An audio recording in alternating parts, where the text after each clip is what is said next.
Assalamualaikum warahmatullahi wabarakatuh. Halo teman-teman semuanya, perkenalkan nama saya Rafika Febriza Martias Putri. Saya adalah mahasiswa Pendidikan Ekonomi di Universitas Negeri Padang dengan NIM 18053.054. Nah, pada kesempatan kali ini saya akan menganalisis perangkat pembelajaran. Jadi, sebelumnya saya telah observasi ke sebuah sekolah di Kecamatan Luhak Nanduo, yaitu SMA Negeri 1 Luhak Nanduo. Di sana saya meminta beberapa perangkat pembelajaran dan pada kesempatan kali ini saya akan menganalisis apakah perangkat pembelajaran yang ada ini sesuai dengan ketentuan yang ada, apakah ada kekurangan-kekurangan yang perlu diperbaiki atau tidak. Oke. Yang pertama, kita akan menganalisis silabus. Sebelum kita menganalisis silabus, ada baiknya kita mengetahui apa saja komponen utama atau komponen pokok yang harus ada di dalam silabus. Yaitu menurut Mulyasa ada 3 komponen utama. Yang pertama ada kompetensi yang akan ditanamkan kepada peserta didik melalui suatu kegiatan pembelajaran. Yang kedua, kegiatan yang harus dilakukan untuk menanamkan atau membentuk kompetensi tersebut. Dan yang ketiga, upaya yang harus dilakukan untuk mengetahui bahwa kompetensi tersebut sudah dimiliki peserta didik. Nah, berdasarkan acuan ini, bahwasanya komponen-komponen utama ini maka harus ada di dalam silabus. Coba kita lihat. Ini adalah silabus yang saya dapatkan dari SMA Negeri 1 Luhak Nanduo. Nah, di sini setelah ada ketiganya, yaitu ada kompetensi atau komponen-komponennya. Ini ada kompetensi inti dan juga kompetensi dasar. Lalu ada materi. Materi apa saja yang akan diajarkan atau yang akan dipelajari. Dan yang ketiga yaitu nih ada kegiatan-kegiatan pembelajaran. Apa saja kegiatan yang akan dilakukan agar materi ini dapat tercapai dengan baik. Nih, contohnya membaca buku teks. Nah, setelah saya analisis hingga bawah, saya menilai bahwasanya silabus ini telah sesuai dan telah bagus karena memang segala aspek komponen utama telah terpenuhi dan juga di sini dijelaskan secara rinci sehingga tidak ada makna ganda yang ditimbulkan dari pembacaan silabus atau pemahaman terhadap silabus ini. Baik, yang kedua kita akan mereview bagaimana rencana pelaksanaan pembelajaran atau RPP. Nah, jadi sebelum kita menganalisis RPP, maka kita harus mengetahui bagaimana ciri-ciri RPP yang baik agar kita dapat menilai apakah RPP ini telah baik atau belum. Ciri-ciri yang baik yaitu yang pertama memuat aktivitas proses belajar, mengajar. Yang kedua, langkah-langkah pembelajaran disusun secara sistematis. Yang ketiga, langkah pembelajaran disusun serinci mungkin.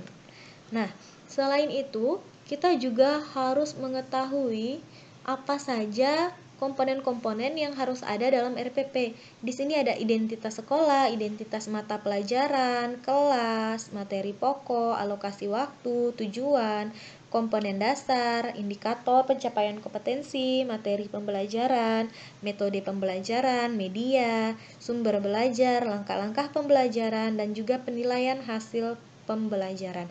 Nah, coba kita nilai bagaimana RPP dari SMA Negeri 1 Luhak Nanduo. Nah, di sini kita ada nih, sekolah, mata pelajaran, kelas, semester, identitasnya. Lalu ada kompetensi inti, ada kompetensi dasar, dan juga ada indikator. Maka telah memenuhi ya.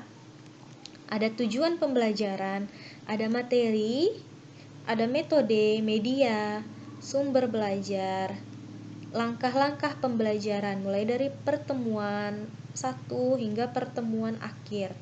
Nah, saya juga telah membaca.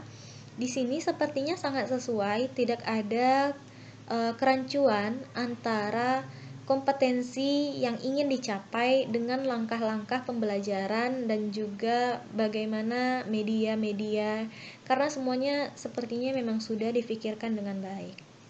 Nah, ini dia.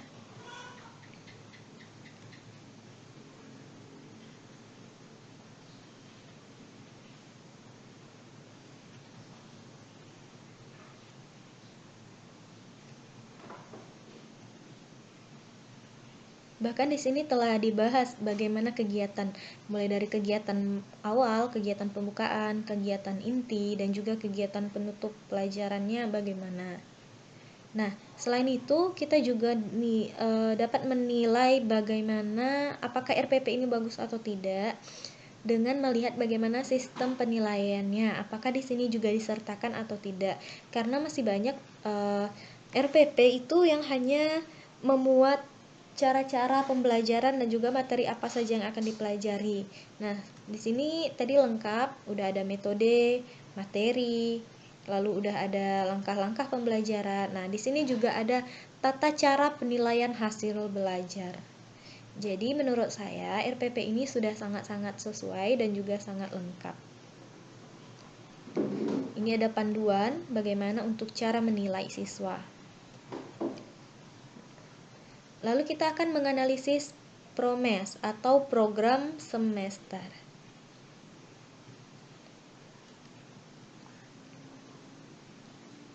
Oke, jadi PROMES ini berisi rumusan pokok-pokok aktivitas guru dalam melakukan pembelajaran selama 1 semester.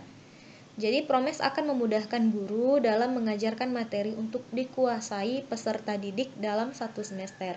Komponen-komponen yang ada dalam PROMES itu yaitu ada identitas dan juga ada format isian. Jadi identitas ini terdiri dari satuan pendidikan, mata pelajaran, kelas, semester, tahun pelajaran, sama seperti dengan silabus dan juga RPP tadi. Nah, format isiannya itu materi, tema, subtema, alokasi waktu, dan bulan. Nah, ini dirinci untuk 1 semester. Coba kita lihat. Nah, di sini juga telah jelas ya. Ini ada identitas nih. Coba kita warnai identitasnya. Nah, ini adalah identitas. Nah, di sini ada materi dan di sini ada alokasi waktu. Pertemuan pertama, kedua, 3, 4, 5. Jadi minggu 1 di bulan Februari, 2, 3, 4, 5. Begitu juga dengan Februari, Maret, April, Mei, hingga akhir semester. Karena ini adalah program selama 1 semester. Nah, tidak jauh beda dengan prota atau program tahunan. Oke, kita lihat dulu apa yang dimaksud dengan prota. Jadi prota ini adalah rencana penetapan alokasi waktu 1 tahun untuk mencapai tujuan pembelajaran. Prota menjadi pedoman bagi pengembangan program-program berikutnya, seperti PROMES, lalu rincian mingguan, rencana harian, silabus, dan juga sistem penilaian pembelajaran. Komponen prota ini meliputi identitas, kompetensi inti, kompetensi dasar, alokasi waktu, dan juga keterangan. Kurang lebih prota ini hampir sama dengan PROMES, hanya saja kalau prota ini lebih ke dalam tahunan.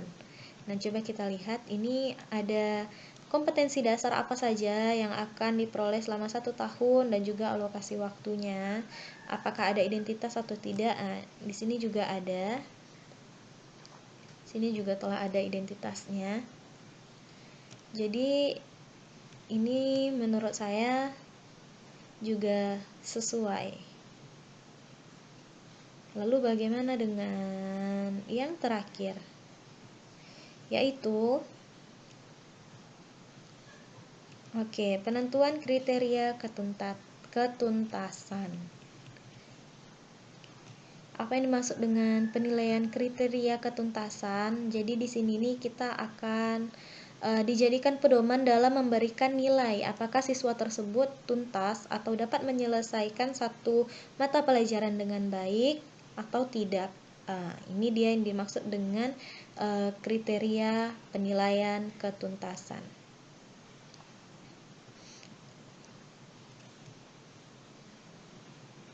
Jadi secara garis besar, Mulyasa juga menyimpulkan bahwasanya dalam